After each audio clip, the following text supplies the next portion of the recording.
الحمد لله نحمده ونستعينه ونستغفره ونؤمن به ونتوكل عليه ونعوذ بالله من شرور أنفسنا ومن سيئات أعمالنا من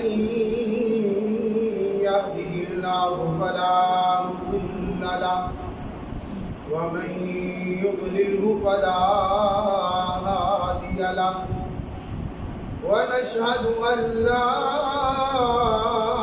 إله إلا الله وحده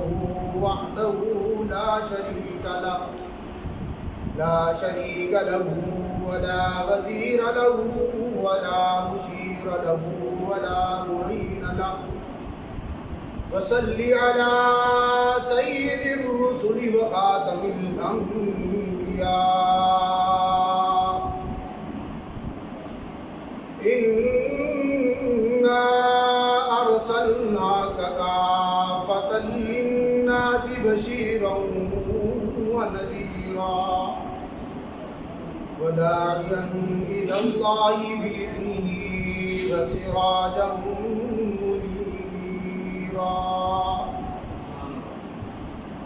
أما بعد فأعوذ بالله من الشيطان الرجيم بسم الله الرحمن الرحيم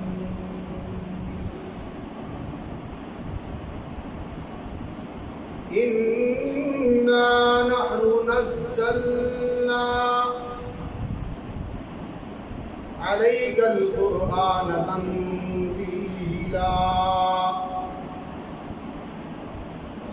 وقال الله تعالى في مقام آخر إن هذا القرآن يهدي للتي هي أقوم وقال الله تعالى في موضع آخر إنا أنزلناه في ليلة القدر وما أدراك ما ليلة القدر ليلة القدر خير من 1000 شهر تنزل الملائكة والروح فيها بإذن ربهم من كل أمر سلام هي حتى مطلع الفجر صدق الله وصدق رسوله النبي الأمي الكريم ونحن على ذلك لمن الشاهدين والشاكرين والحمد لله رب العالمين يا رب صل وسلم دائما أبدا على حبيبك خير الخلق كلهم بلغ العلا بكماله كشف الدجى بجماله حسنت جميع خصاله صلوا عليه وآله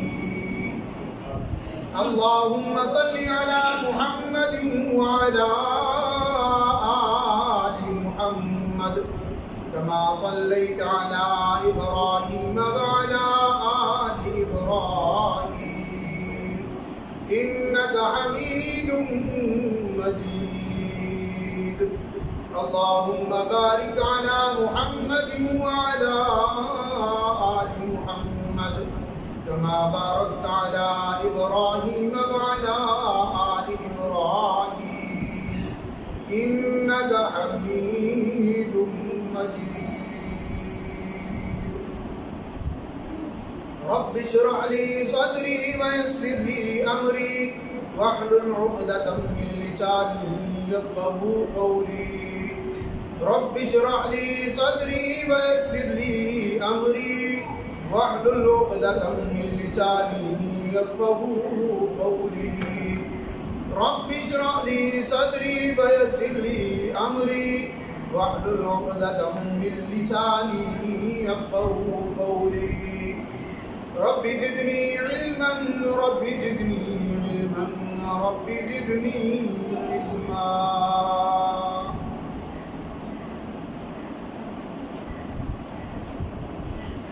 بات بنتی نہیں آقا ہم بات بنا لیتے ہیں، بات بنتی نہیں آقا ہم بات بنا لیتے ہیں، نام لے کر تیرا محفل کو سجا لیتے ہیں۔ بات بنتی نہیں آقا بات بنا لیتے ہیں، نام لے کر تیرا محفل کو سجا لیتے ہیں۔ روٹ جاتا ہے جب اللہ ان گنہگاروں سے، روٹ جاتا ہے جب اللہ ان گنہگاروں سے، درود پڑھتے ہیں تو اللہ کو منا لیتے ہیں۔ جی وقار محترم مکرم معزز سامعین محترم، مجھ سے قبل قرہ حضرات نے، شعراء نظام نے بڑے خوبصورت انداز میں آپ کے ایمان کو جلا بخشی ہے۔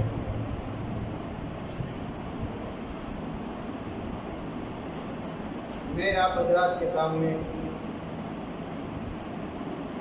آفت مولانا اخلاق صاحب کے حکم پر حاضری لگوانے کے لیے حاضر خدمت ہوں۔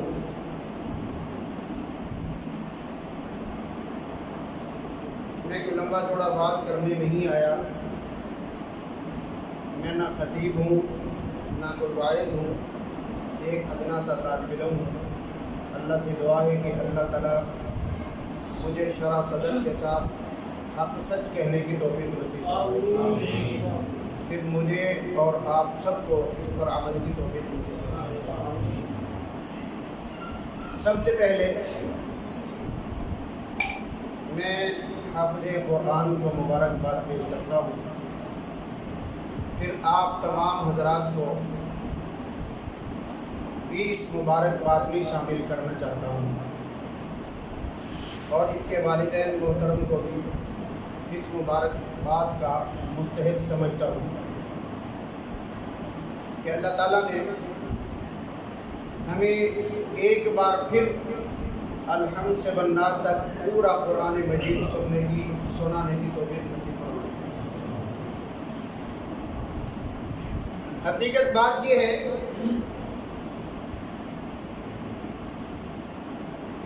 کہ یہ اللہ کی کتاب ہے، اور اس اللہ کی کتاب کے ساتھ جس شخص کی نسبت تعلق قائم ہو جاتا ہے، اس کے لیے خلاق عالم نے آسمانوں کے دروازے کھول دیے اور باران رحمت اس انداز سے نازل فرمائی ہے کہ خود رسول کریم صلی اللہ تعالی علیہ وسلم نے ارشاد فرمایا، اے ابی بن کعب قریب آ جائیے،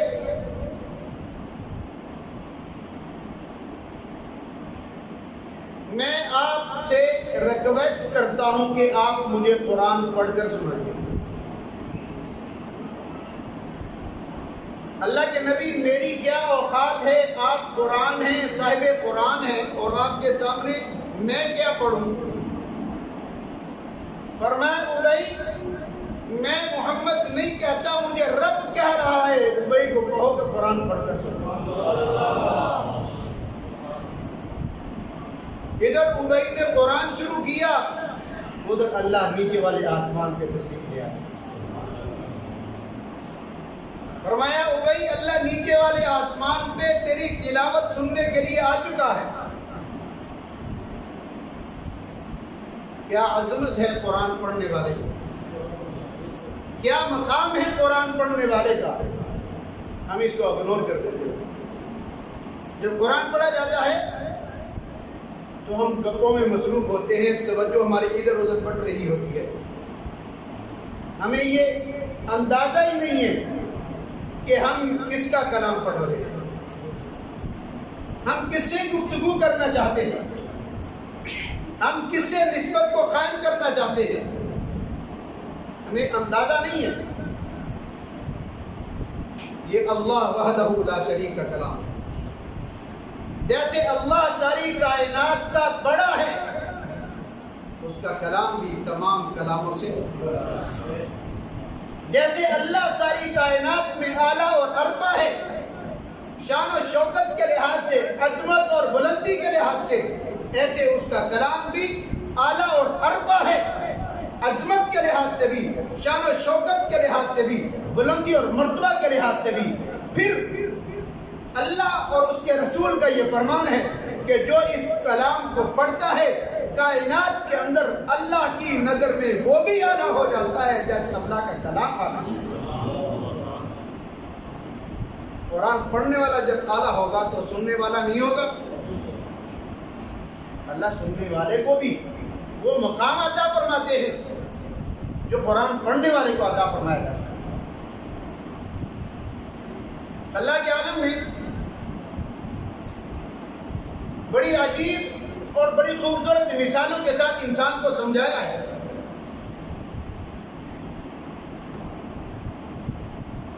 کہ قرآن مجید پڑھنے والا جب قرآن مجید کھولتا ہے، اس قرآن مجید کو پکڑنے سے پہلے، چھونے سے پہلے وہ اپنے آپ کو پاکیزہ کرتا ہے، پاک کرتا ہے۔ کوئی پوچھے کہ کیوں وضو کر رہے ہو؟ میں قرآن مجید کی تلاوت کرنا چاہتا ہوں۔ قرآن مجید کو کھولنے سے پہلے قرآن مجید کو پکڑتا ہے، اپنے سینے سے لگاتا ہے، اس کو چومتا ہے، اس سے پوچھا جاتا ہے کہ تو اس قرآن مجید کو چوم کیوں رہا ہے؟ حالانکہ قرآن مجید کے الفاظ جو اندر کاغذ کے اوپر لکھے ہوئے ہیں، اوپر کپڑا چڑھایا ہوا ہے، یہی کپڑا میں کسی دکان پر جاتا ہوں لینے کے لیے، کپڑے والے سے کہتا ہوں کہ بھائی مجھے تھوڑا سا کپڑا دے دو، کیا کرنا چاہتے ہو؟ میں قرآن مجید کا غلاف بنانا چاہتا ہوں، تو مجھے اس کی قیمت بتا دیجئے، میں کتنے پیسے دوں؟ تو دکان والا یوں کہے گا کہ بھائی جو قرآن پر چڑھانا چاہتا ہے میری طرف سے یہ ہدیہ لے جو، میں اس کی قیمت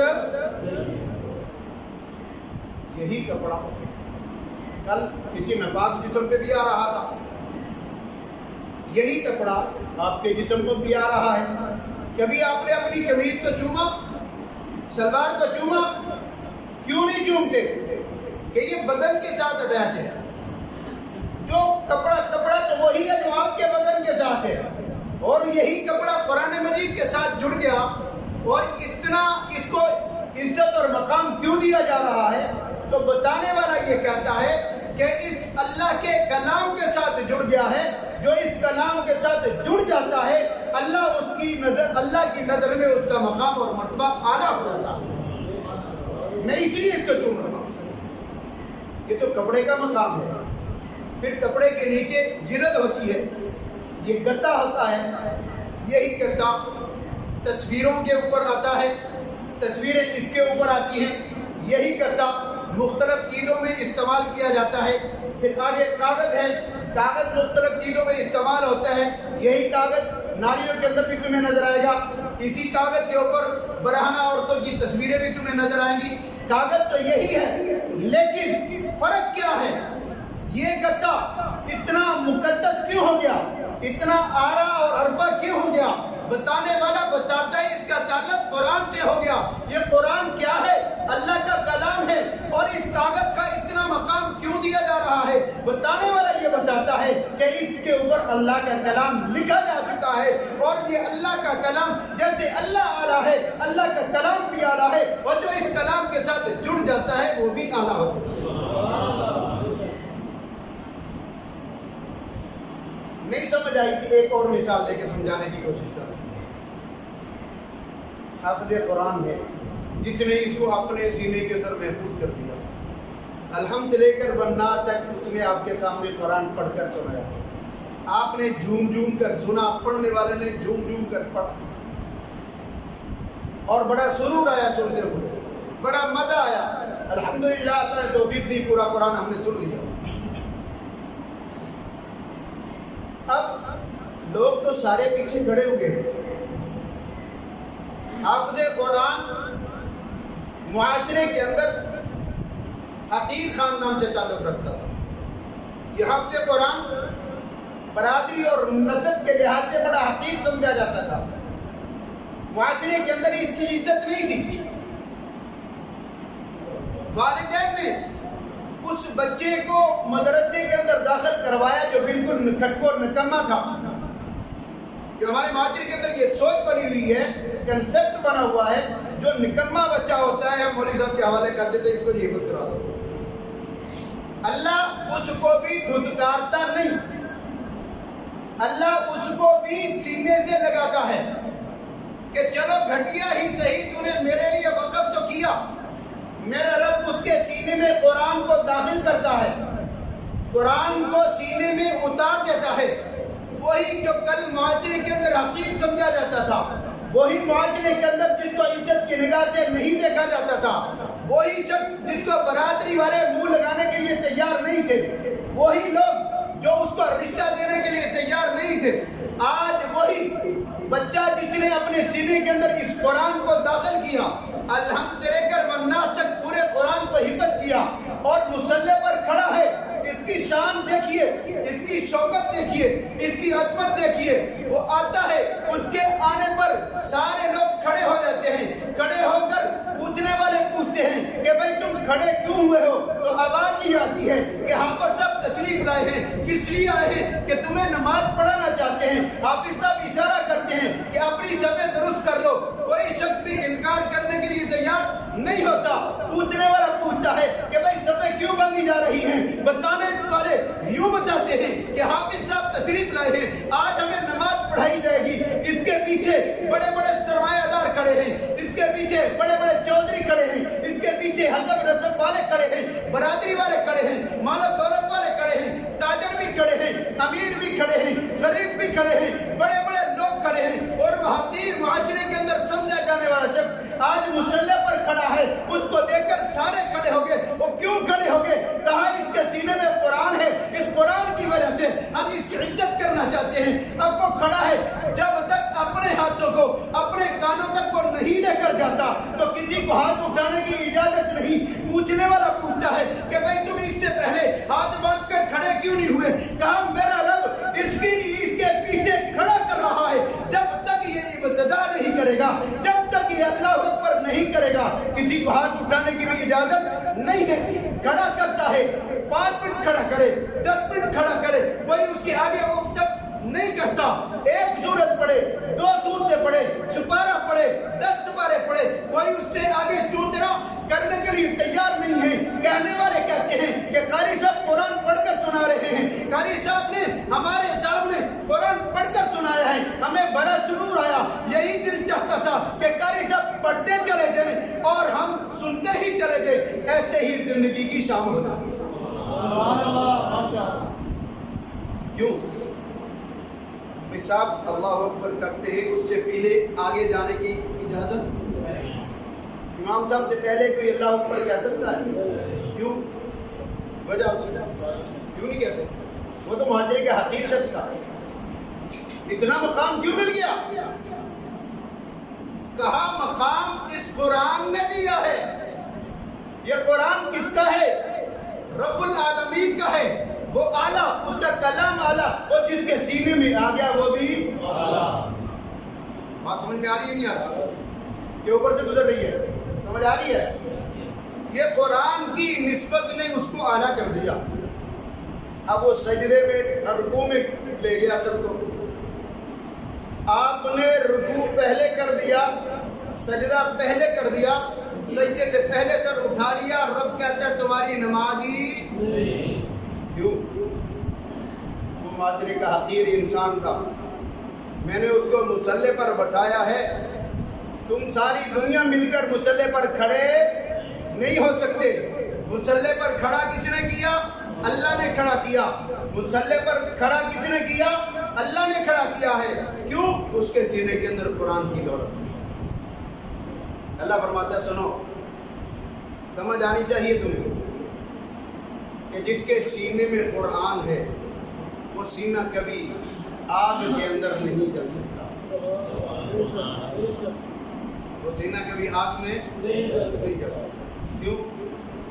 اللہ کہتا ہے جس کے سینے میں قرآن ہے وہ گناہ بھی کرتا رہے تو مجھے رب کو شرم آتی ہے کہ اس کے سینے میں میرا کلام، میں اس کو سزا نہیں دے سکتا. اللہ کو بھی سزا دیتے ہوئے شرم آتی ہے کہ اس نے دنیا کو قرآن پڑھ کر سنایا. ان ھذا القرآن یہدی للتی ہی اقوم.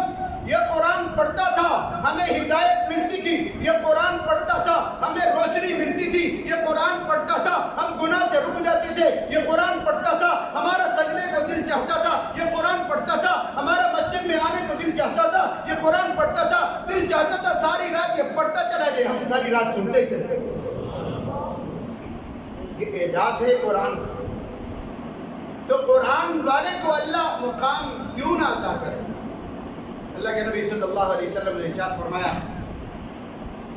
یہ تو دنیا کا حال تھا، یہ تو دنیا کا حال تھا.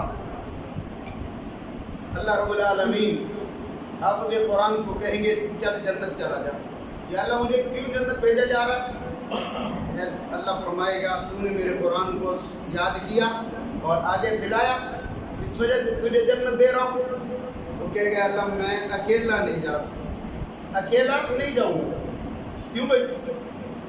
کہا میں نے رسول اللہ صلی اللہ علیہ وسلم کی زبان سے سنا، آپ کی حدیث سنی، آپ نے ارشاد فرمایا کہ جس کے سینے میں اللہ کا کلام ہوگا وہ 10 رشتہ داروں کو جن کے اوپر جہنم غالب ہو چکی ہوگی ان کو اپنے ساتھ جنت کے اندر لے کر جائے گا. اے اللہ میں اکیلا نہیں اپنے ساتھ 10 رشتہ دار لے جانا چاہتا ہوں. تو میرے رب کہے گا جا تجھے قرآن، تو دنیا کا قرآن پڑھ کر سنایا کرتا تھا، آج تجھے اس بات کی اجازت ہے جس پر انگلی رکھے گا تیرے ساتھ جنت میں داخل ہو. یہ تو قرآن کا مقام. اللہ کے نبی نے ارشاد فرمایا کہ جو اس کا علم حاصل کرتا ہے وہ اپنے ساتھ 70 رشتہ داروں کو جنت کے اندر لے کر. کتنے؟ 70. ایک اور حدیث آپ نے ارشاد فرمایا کہ 400 افراد کو جنت کے اندر لے کر. ایک عالم باعمل عالم کتنے لوگوں کو جنت میں لے کے جائے گا؟ 400 افراد کو نہیں، 400 خاندانوں کو. حدیث میں آتا ہے، محدثین لکھتے ہیں اس کی بحث میں کہ 400 کو 4 کے ساتھ ضرب دی جائے تو 4000 بنتا ہے. 4000 افراد ایک عالم اپنے ساتھ جنت کے اندر لے کر جائے گا. اب بتاؤ سودا سستا ہے کہ مہنگا ہے؟ کیا خیال ہے؟ ہمارا نظریہ یہ ہوتا ہے کہ مولوی پڑھے گا کھائے گا تو صدقہ، پڑھے گا مدرسے میں کھائے گا زکاتیں، تو پڑھنے کے بعد کرے گا کیا؟ ویلا یہ تو کوئی لڑکی دے گا نہیں، یہ کاروبار کر سکتا نہیں ہے، یہ کسی کام کا آدمی نہیں ہے. جتنا مولوی کھاتے ہیں اتنا دنیا دار نہیں کھاتے، گھر بیٹھے کھاتے. اللہ ان کو قرآن کی برکت سے کھلاتا ہے. نہیں یقین؟ اللہ کے نبی صلی اللہ علیہ وسلم کے پاس کچھ کھانا آیا 3 مہینے کے بعد بکرے کا گوشت آیا. کتنے مہینے بعد؟ 3 مہینے کے بعد. آپ نے ارشاد فرمایا وہ طالب علموں کو بھی بلا دو. طالب علموں کو بلا. طالب علموں سے کون تھے؟ بلال، مصعب بن عمیر، فقیہ، عامر بن فہیرہ، خباب، یہ شاگرد تھے. ابو ہریرہ جیسے شاگرد تھے جن کے پاؤں میں جوتے نہیں، پھٹے ہوئے کپڑے ہیں. اصحاب صفہ، یہ طالب علم تھے صاحب صفہ. اللہ کے نبی صلی اللہ علیہ وسلم نے 3 مہینے ہو گئے کھانا نہیں کھایا تھا. آپ نے روٹیوں کو تقسیم کیا، تھوڑا تھوڑا گوشت رکھ کر کہا پہلے مدرسے کے طالب علم کہا کہ محمد کا حق نہیں. پہلے پیغمبر نے حضور نے طالب علم کی طرف روانہ کیا کہ قرآن پڑھنے والے کا پہلے حق ہے. ہمارے نظریے ہمارے معاشرے کے اندر یہ کنسپٹ بنا ہوا ہے شادی کے چاول جو بچ جائیں وہ مدرسے والوں کو، جو کپڑے پوسیدہ ہو جائیں طالب علم کو، جو جوتی ٹوٹنے کے قریب آ جائے وہ طالب علم کو دے دیجیے، جو بچ گیا وہ طالب علم کو دے دیا، جو کسی کام کا نہیں وہ مدرسے کے حوالے کر دیا، جو ذہین اور خوبصورت ہے آکسفورڈ یونیورسٹی میں داخل کروا دیا. ہمارا کنسپٹ تو یہ ہے، میرے آقا کا کنسپٹ یہ تھا کہ کھاتے بعد میں تھے، پہلے حق ان طلباء کا نکالا کرتے تھے. یہ مقام کون ادا کر رہا ہے؟ میرا رب ادا کر رہا ہے. اللہ کے نبی سے پوچھا، اے اللہ کے نبی ان طالب علموں کو اتنا مقام کیوں دیتے ہو؟ اللہ کے نبی نے ارشاد فرمایا یہ دین کا علم حاصل کرتے ہیں، یہ قرآن کی تعلیم حاصل کرتے ہیں. میرا رب ان کا مقام اتنا بلند کر رہا ہے جب یہ چلتے ہیں فرشتوں کو حکم ہے کہ ان کے پاؤں نیچے نہیں لگنے دینے. سبحان اللہ. ان کے پاؤں کے نیچے اپن نوری پر بچھانا. یہ قرآن پڑھنے والے ہیں، اس لیے میں محمد ان کا پہلے حق نکالتا ہوں. سب کہہ دو صلی اللہ علیہ وسلم. حضور کا نام آئے تو خود کہہ دیا کریں صلی اللہ علیہ وسلم. یہ مقام اور مرتبہ اللہ عطا کر رہا ہے طالب علم کو. تو دنیا یہ چاہتی ہے مدارس بند ہو جائے. کیا چاہتے ہیں؟ یہی کہتے ہیں نا. یہ ملک کے اندر جو فساد برپا ہوا ہے یہ مولویوں نے کیا. یہ مولوی کا تیار کیا ہوا فساد ہے. یہ تبلیغی جماعت والوں نے فساد کیا ہے. یہ کرونا کی بیماری تبلیغیوں نے نکالی ہے، مدرسے وقت مولوی نے نکالی ہے. آج تک جب سے یہ لاک ڈاؤن ہوا کوئی مسجد سے کرونا کا مریض نکلا؟ کوئی جماعت والوں سے کوئی کرونا کا مریض کوئی ایک ہی ثابت کر دو. بند کرنا چاہتے ہیں مدارس. کیا قال رسول قال اللہ کی صدا بند ہو جائے گی؟ یہی گھنونی سازش 1857 کی جنگ آزادی میں 80,000 علماء نے قربانی پیش کر کے ہمارے اس دین کو، اس قرآن کو ہمارے گھروں تک پہنچایا. مالٹا کی جیلوں میں اپنے جسموں سے چربیاں اتروا کر، خاک اتروا کر، گوشت اتروا کر محمود الحسن رحمۃ اللہ علیہ کالا پانی کی جیل میں قرآن کی تفسیر لکھ رہے تھے. تم قرآن کو بند کرنا چاہتے ہو، مدارس کو بند کرنا چاہتے ہو، یہ بھول ہے. اگر وہ ناک چاٹتا ہوا ان علماء کے تلووں کو چاٹتا ہوا برصغیر کو چھوڑنے پر مجبور ہو جائے. یہ امریکہ یہود و نصارہ کی یہ بھول ہے کہ قرآن والے ختم ہو جائیں گے. ایسا نہیں ہو سکتا. اس کے بعد روس نے بھی یہ سازش کر لی تھی. روس بھی یہ سازش کر چکا تھا کہ اس نے قرآن مجید کو ختم کیا. اپنی ریاستوں کے اندر سوویت یونین نے قرآن مجید کے نسخوں کو نکالا اور حمام کے اندر پانی گرم کرنے کی جگہ پر اس کو استعمال کیا. پورے سوویت یونین میں عربی رسم الخط پر بھی پابندی لگائی تھی. 70 سال تک کسی مسلمان نے قرآن نہیں دیکھا. کتنے سال؟ تھوڑا اچھا نہیں ہے. 70 سال تک مسلمانوں کو قرآن کا نسخہ نہیں ملا. ہمارے شیخ پیر الفقار صاحب دامت برکاتہ العالیہ جب یہ ریاست آزاد ہوئی تو تشریف لے گئے وہاں پر قرآن مجید کا نسخہ اپنے ساتھ لے کر گئے. وہ خود فرماتے ہیں کہ ایک بڑھیا میرے پاس آئی، کہنے لگی یہ بچہ 7 سال کا ہے، ذرا اس سے مختلف جگہوں سے قرآن مجید سنیے، اس کا ٹیسٹ لیجیے.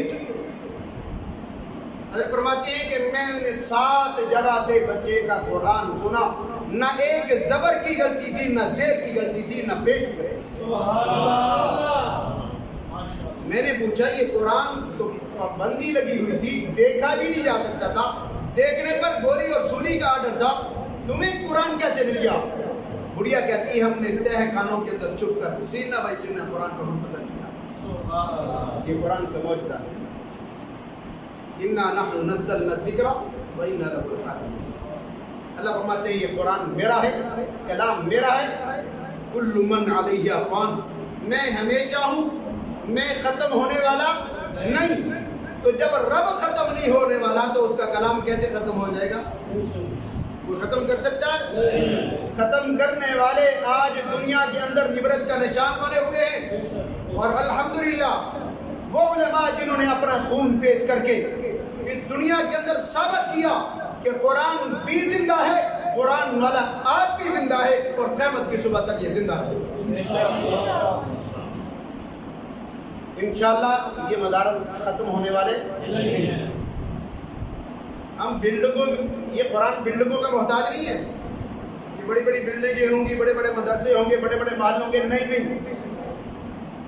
1857 کی جنگ آزادی میں کھلے میدان میں کنار کے نیچے استاد مولانا محمد قاسم نانوتوی رحمۃ اللہ علیہ اور شاگرد مولانا محمود الحسن دیوبندی رحمۃ اللہ علیہ تھے، ایک استاد اور ایک شاگرد تھا۔ آج پوری دنیا کے اندر ان کے شاگرد میں نظر آتے ہیں۔ یہ اللہ نے قرآن کو اعزاز بخشا ہے۔ یہ ختم کرنے والے آج ان کا نام کوئی نہیں، ان علماء آج بھی نام بڑے فخر سے لیا جاتا ہے۔ تو میرے محترم دوستو، یہ دنیا فانی ہے، یہ دنیا کی کوئی حیثیت نہیں ہے۔ آؤ قرآن مجید کے ساتھ اپنے تعلق کو قائم کرو۔ اللہ کے نبی صلی اللہ علیہ وسلم نے ارشاد فرمایا، علماء کے ساتھ تعلق قائم رکھا کرو، علماء کے ساتھ اپنی نسبت قائم کرو۔ اللہ کے نبی کیوں؟ کہا کل یہ جنت کے اندر بھی تمہارے کام آئیں گے۔ یا رسول اللہ صلی اللہ علیہ وسلم یہ کیسے؟ آپ نے ارشاد فرمایا اللہ تعالیٰ جنتیوں کو ساری نعمتیں عطا کرنے کے بعد پوچھیں گے تو کیا چاہیے؟ جنتی کہیں گے اللہ سب کچھ مل گیا، جو جو وعدہ کیا تھا ہمیں سب کچھ مل گیا، ہمیں کسی چیز کی ضرورت نہیں ہے۔ اللہ فرمایا کہ سوچ لو اور کچھ چاہیے؟ اللہ سب کچھ مل گیا۔ آواز آئے گی علماء کے پاس جاؤ، کیا آواز آئے گی؟ اور علماء کے پاس جاؤ جن کے بیان سنا کرتے تھے، جن سے قرآن سنا کرتے تھے، جن سے رسول اللہ کا فرمان سنا کرتے تھے، ان کے پاس جاؤ۔ سارے امتی، سارے ان کے مقتدی جو ان کے پیچھے نمازیں پڑھا کرتے تھے، اپنے اپنے علماء کے پاس جائیں گے۔ وہ کہاں ہوں گے؟ انبیاء کے ساتھ بیٹھے گے۔ وہ لوگ انبیاء کے ساتھ، صحابہ کے ساتھ بیٹھے گے۔ پوچھا جائے گا اے علماء ہم تو آپ کے پیچھے نمازیں پڑھتے رہے، آپ کی وجہ سے اللہ نے ہمیں ہدایت دی، ہمیں بتاؤ اللہ نے یہ سوال کیا ہے، ہم اللہ سے کیا کہیں؟ علماء کہیں گے ایک ہی چیز رہ گئی ہے، وہ تم لے لو۔